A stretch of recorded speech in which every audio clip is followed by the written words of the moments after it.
And we're back.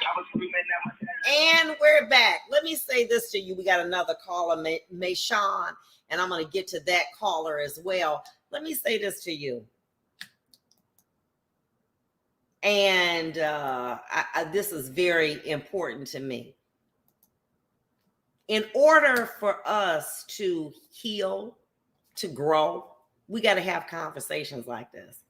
It can't always be about salacious things or sexy things. Sometimes it need to be about real things.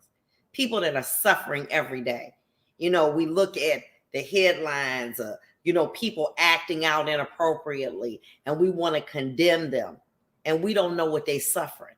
We don't know, you know, what they're going through in their mind. You know, yeah, there are people that are sadistic and are mean and evil, but there's some people out here that are hurting. And until we are willing to address this issue and to talk about it, we're going to keep losing people. And I commend Kevin for being able to call in, to be able to talk about something that's real, because we know mental illness is real.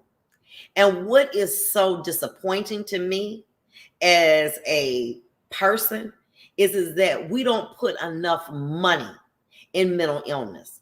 When they're closing down clinics all over the country, and that not letting them be able to have the proper medicine, but they give them treatment in prison.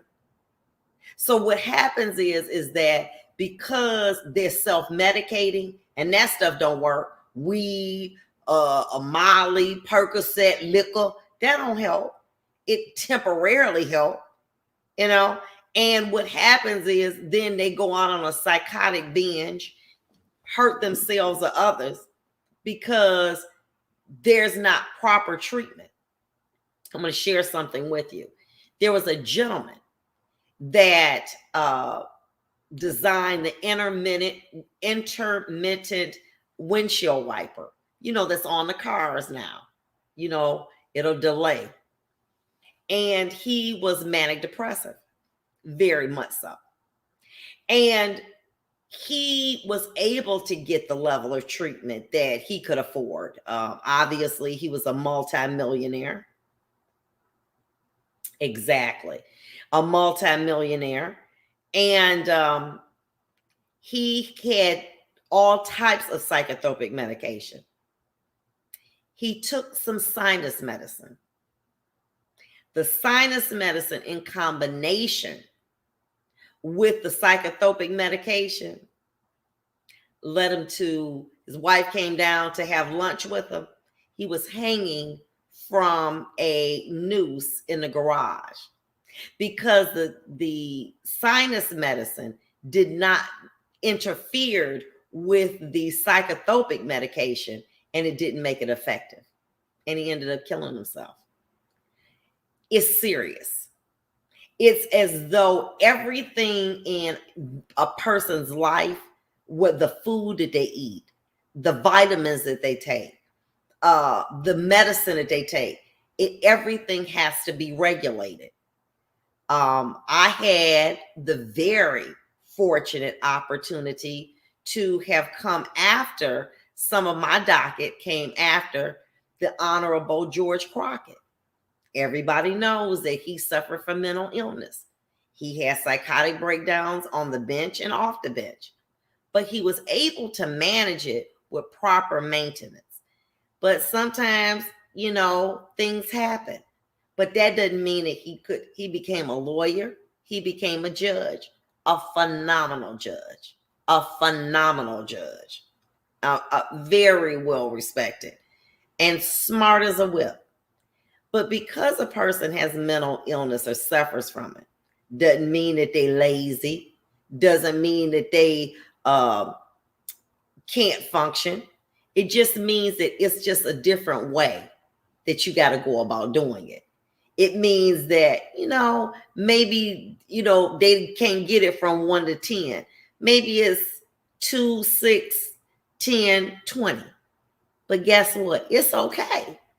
And what we have to be able to do is to put together a proper regime of exercise, of vegetables, health, different things in addition to medicine, and make it affordable and make it accessible to people. But they out here manufacturing all of this Percocet, all of this pain relief stuff because they get money. At some point in time, pharmaceutical companies don't have a responsibility to say, you know what? We need to make psychotropic medicine affordable, and we need to work on it so it's like blood pressure medicine. I remember I couldn't regulate my blood pressures down, up, down, up. My doctor said, if you take medicine, your blood pressure medicine, and you make your mouth dry, make your head hurt, it's not right. And we're going to figure this out. And we're going to do a whole regimen until we find the right medicine for you. It took about 6 or 7 months, but we were able to do that. And I take it in the morning. And what I tell people, when you're taking psychotropic medication, we need to figure out if it makes you sleepy or whatever, we need to be able to figure out what we can do to offset it. But they don't like the way it makes them feel. But what he did was he made sure when he brushed his teeth, he took his medicine. I made people who had challenges, mental health challenges, who came before me, they had to make a promise. As soon as what you do in the morning, you brush your teeth, you got to take your medicine. You can lead a productive life. Just like I can lead one with my high blood.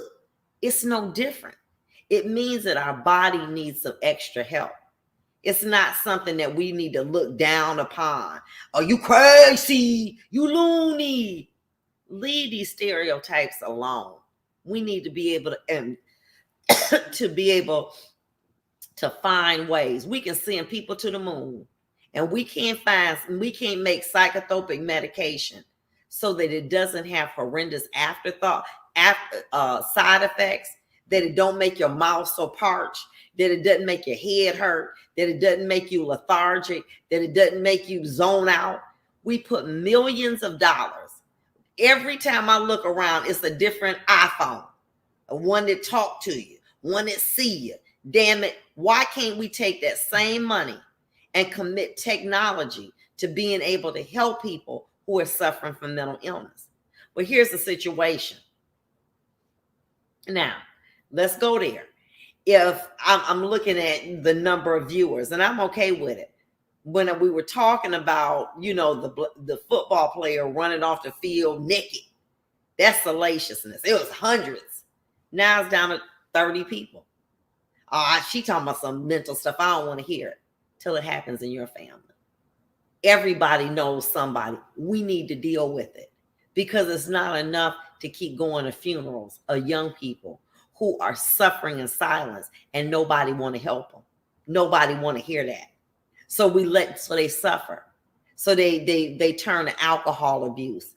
They turn to weed. They turn to being promiscuous. They turn to other things. And then we got to go to their funeral.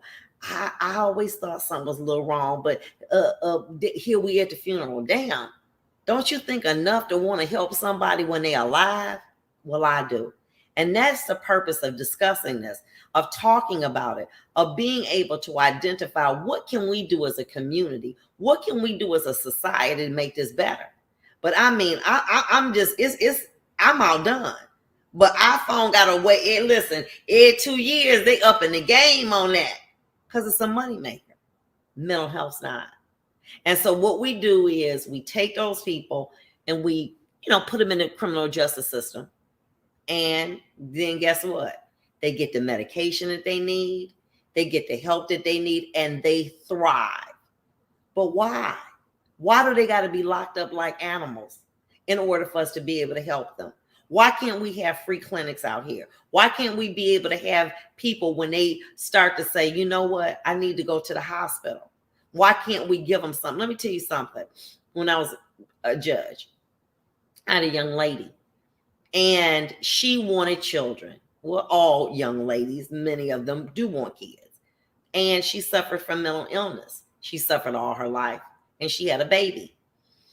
And she ended up attacking her baby's daddy because she was having a psychotic episode. But what tricked it out, she went to the doctor 5 days, well, maybe about 2 weeks before. They gave her enough medicine for 5 days. Why? They said, we're not your doctor. She didn't have one. She couldn't afford the medicine. Now she's doing 20 to 40. Sad. We'll be back.